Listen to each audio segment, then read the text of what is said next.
अस्सलाम वालेकुम dear students, मैं उम्मीद करता हूँ कि आप सब लोग ठीक होंगे। आज जो हमारा टॉपिक है वो नेक्स्ट 8 कॉन्सेंट है जो हमने पीछे कर्व 8 कॉन्सेंट पढ़ी।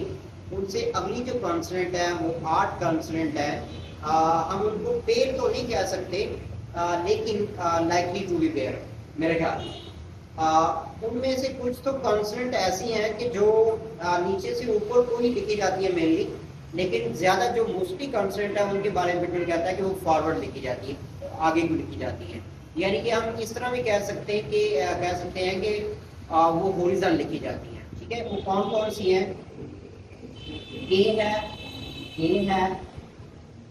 एम है, एन है, एन के है, एल है, डब्ल्यू है और वाई। ये 8 कॉन्स्टेंट है बेसिकली जो कहता है कि फॉरवर्ड लिखी जाती है, कैसे लिखी जाती है।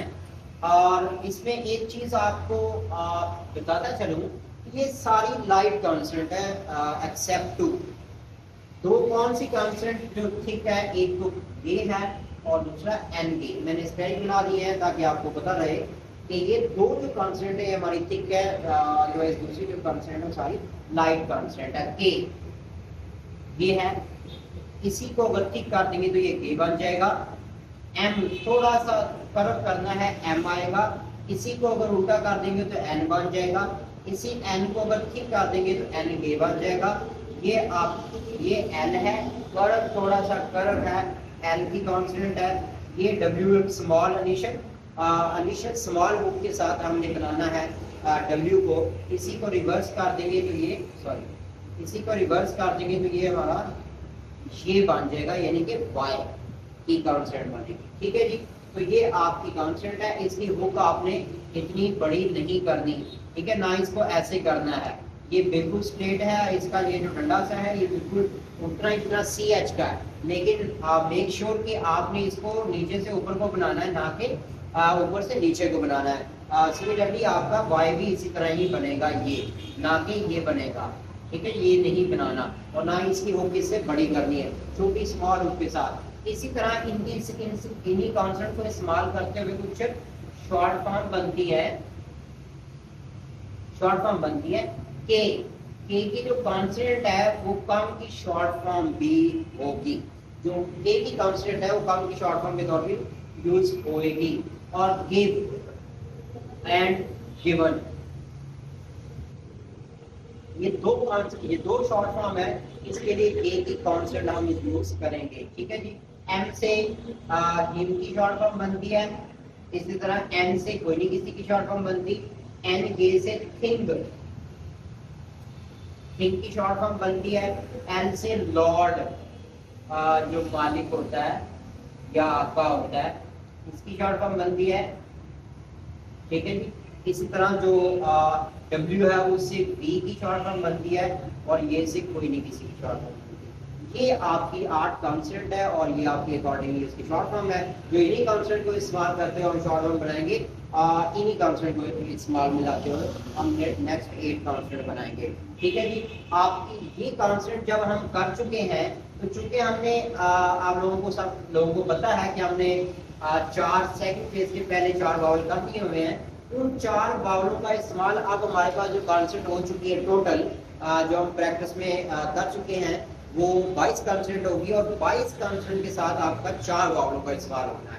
जैसे फॉर एग्जांपल ये एक कॉन्सेप्ट है और ये है के की कॉन्सेप्ट। इसका अगर ये वावल है और हैवी वावल अगर सेंटर में लगा होगा है, लॉन्गे की आवाज देता है, तो आप ये वर्ड बना एक, ये वर्ड बन गया एक। इसके जो स्पेल है ये वो बनेंगे ACHE, एक।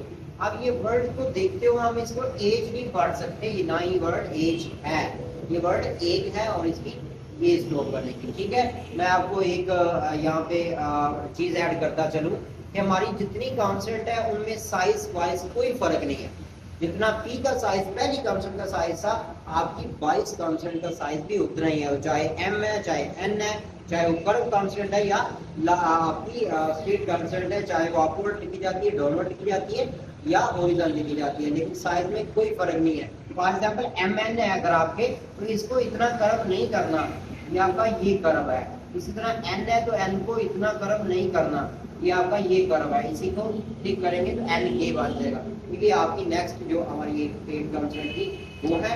इसके साथ एक छोटा सा टॉपिक उसने दिया हुआ है, एप्लीमेंट कहता है कि ऐसे वर्ड जिसमें सॉरी फ्रेज, ऐसे फ्रेज जिसमें विल का वर्ड इस्तेमाल हो रहा होता है, will, word will. Word will के लिए हमने क्या करना है, एल की कॉन्स्टेंट यूज करनी है, एल की कॉन्स्टेंट यूज करनी है जब वो फ्रेज के तौर पे आ रहा है, when it come as phrase. तो हम क्या करेंगे, विल के लिए एल की कांस्टेंट यूज करेंगे विच इज कॉल्ड विल। जैसे फॉर एग्जांपल वर्ड है, फ्रेज है इट विल, हम क्या करेंगे इट और विल, ठीक है जी। इस तरह विच विल है तो हम क्या करेंगे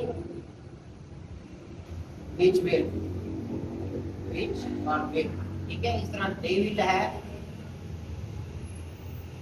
क्या करेंगे दे विल, दे विल भी हो सकता है, ठीक है। तो ये आपकी फ्रेज के तौर पे इस्तेमाल होगी। नेक्स्ट जो फ्रेजिंग विल वर्ड के लिए हमने एल की कॉन्स्टेंट यूज करनी है जब वो फ्रेज के तौर पे आ रहा होता है, ठीक है। जब ये आप कर चुके होंगे तो 4-5-6 एक्सरसाइज जो आपकी सेकंड फेज की जो कंप्लीशन के तौर पे आ रही है, 3 एक्सरसाइज है, आपने उसी पैटर्न से उसी तरीके से प्रैक्टिस करनी है जिस तरह मैंने आपको पहले ही दिन बता दिया था कि आपने एक्सरसाइज की प्रैक्टिस कैसे करनी है। पहले आपने उनको अच्छी तरह से पढ़ना है और फिर शॉर्ट को देखते हुए फिर आपने दूसरी साइड में चले जाना जहाँ उसका सोल्यूशन दिया गया है, वहाँ से देख के आपने उसकी शॉर्टहैंड बनानी है खुद से, इंग्लिश को देख के शॉर्टहैंड और फिर अपनी शॉर्टहैंड जो आपने बनाई होगी उसको देख के उसकी लॉन्ग हैंड बनानी है। तो इस तरह आपने प्रैक्टिस करनी है और इसकी अच्छी खासी आपने यानी कि डिफरेंट टाइम या मोर देन 10 टाइम आपने इसकी प्रैक्टिस कम से कम करनी है ताकि आपकी अच्छी प्रैक्टिस हो सके